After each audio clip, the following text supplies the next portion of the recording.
Along with COVID restrictions, are causing concerns about drunk driving. Sure, New Year's Eve celebrations will look a little different this year, but the main difference is where people are partying. KCTV5's Betsy Webster joins us now live to explain. Betsy? Well, Brad, the usual party spots like Power and Light here, the gatherings are going to be smaller. A lot of people will be celebrating from home, maybe have a few friends over. And one local DUI lawyer says that's actually part of the problem. Here's a stack of the current DUI client files I have right here. Johnson County lawyer Brandon Davies says the stack started growing a month or two ago. I think people are starting to get back out of their house, starting to go see their friends and family for Thanksgiving and Christmas.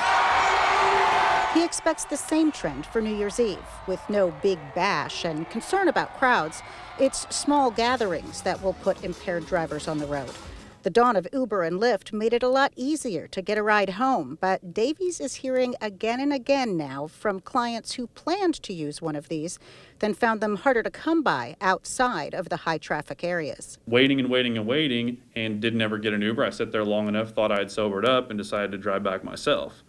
I've heard that story several times, and pre-COVID, we never heard that story. We do have a concern about DUIs. Overland Park Police Officer John Lacey says their annual saturation patrols will be more scattered this year for that very reason. We're going to be spread out through the whole entire city, from 47th Street all the way down to 290th Street. While recent COVID restrictions on bars are driving more people to small gatherings, it could also be driving more people into his city. KCMO bars have to close at 10. Johnson County bars can stay open until midnight. There's a pretty good chance we may take the brunt of that. He worries his officers will be faced with people driving from Missouri, already half in the bag, to get those last 2 hours in.